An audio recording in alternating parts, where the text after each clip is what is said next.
It's the holiday season on the islands. Let's make some Animal Crossing New Horizons holiday cookies.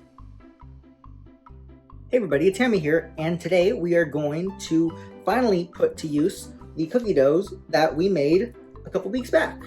We made the Roost Sables, and now we're gonna use these to make other styles of holiday cookies. Here are some of my favorites. Alright, some dough slapped onto the cookie sheet. Now, we made this delicious cherry jam a while back, and I'm going to use it to make some delicious jam hearts. But I'm also going to alternate with some rounds with a lemon marmalade. You can use orange marmalade, you can use any jam really. Now, because I want these to bake on the same sheet, I'm going to use similar size cutters, one for cherry and one for the lemon marmalade.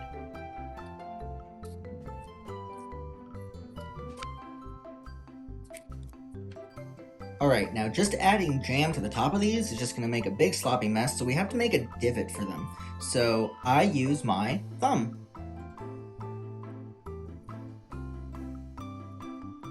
Be very gentle because it is a very delicate dough, and it's already starting to crack, but that's okay, don't let that discourage you. Alright, before we spoon in our jam, we have to dock the middle so that the jam has somewhere to go. Otherwise, it'll make a big mess. Be very careful. Just dock the area where your jam is going to go. When it comes to filling these, a little goes a long way. Oh, I already messed it up. Not taking that out. I want you to see my failures. Alright, the hearts get the cherry jam. And I might have overfilled it there, but the cool thing about these is that the jam will cook down into a delicious kind of almost fruit leather consistency. It's great. Man, these look really good already, but just like the Sables before, I'm gonna put these in the freezer for about 10 minutes while I preheat the oven. Alright, these just came out of the freezer, and now they're gonna go into a hot oven. Alright, I just took these out of the oven, and they are just barely golden around the edges. I'm gonna let them sit on the tray for another 5 minutes before I attempt to move them. Alright, you're going to want to carefully move these over to a cooling rack. Again, be very careful. These are very crumbly cookies. Soft and delicious. And because they are soft and delicious, they are very delicate. Alright, that's one cookie down. Let's make another. Alright, for our coconut cookies, I'm going to use, of course, coconut. This is just the bag stuff. If you want to grate the coconut, I guess you could do that. But, you know, you don't want moisture in these cookies. If you add too much moisture, they don't cook great. So I'm going to just use the bag stuff. And I am using the unsweetened kinds because I don't want it to brown that much. Anytime I use coconut in a recipe, I usually pair it with some kind of nut. And I'm going to use my favorite nuts, hazelnuts. This is the stuff that they make Nutella out of. And I actually don't care for Nutella, but I love hazelnuts.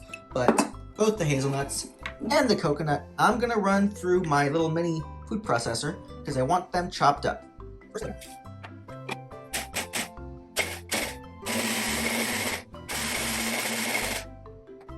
doesn't have to be too fine, but you do want it in smaller shreds.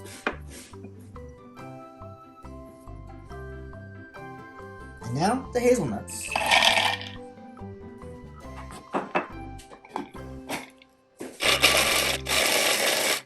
Some big chunks are okay. Nice. Alright, dough number 2. We're going to use the same round cutter as before. Just to make things a little bit easier on me, I'm going to mix some of these pulverized nuts into the coconut. That way I can sprinkle everything on all at once. As far as applying it, just sprinkle it on. Whatever sticks, sticks. Don't worry too much about making it perfect. Alright, now I'm gonna gently push the fillings into the cookies. Go too hard, you don't want to flatten them. You just kind of want to push the coconut and the nuts into the cookie. And as always, anytime you see nuts in a recipe, well, I guess 90% of the time you see nuts in a recipe, they're totally optional, because I know some folks have nut allergies, and you certainly don't want to put them in there if you do, or if you just don't like nuts. I rather like hazelnuts, though. Alright, these are going to go in the freezer, and then we're going to bake them off. Alright, just as before, we are letting these cool down for about 5 to 10 minutes before we move them to a cooling rack. I am very happy with the way these came out, because the coconut did not burn that much. Love it. And like before, we're going to move these cookies to the cooling rack to cool completely. Alright, one more. In the past, I've always made chocolate checkerboards. However, I've discovered I don't really care for cocoa powder in a cookie dough, so I'm gonna try something new. But what I do like is chocolate.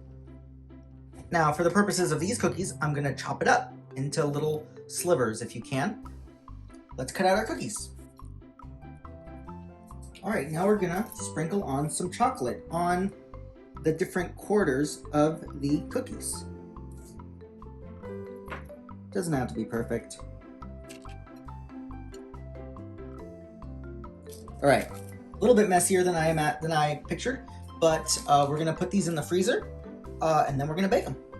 As these cookies come out, I'm going to top them with this really pretty, flaky Maldon salt, because it's super crunchy, and chocolate and salt go really well together. You can leave it out, though. Alright, our chocolate stayed mostly solid, but it'll still be a little bit gluey? Maybe that's not the right word, but we want to sprinkle on the salt while they're still in the pan. Very lightly. Just a few flakes. Look at all these amazing cookies that we made with one dough. I think we have the makings of a pretty cookie tin. All you have to do is assemble cookies in some cupcake liners in the different styles that you made. Of course, don't forget the original, the Roost Sables. Of course, when I say I'm gonna make this cookie tin, I'm gonna make it for me.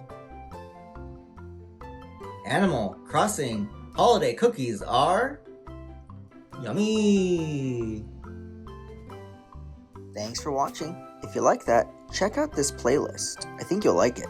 In the meantime, be sure to like, comment, and subscribe for more. Also, happy holidays. Hope you have a great one. Bye.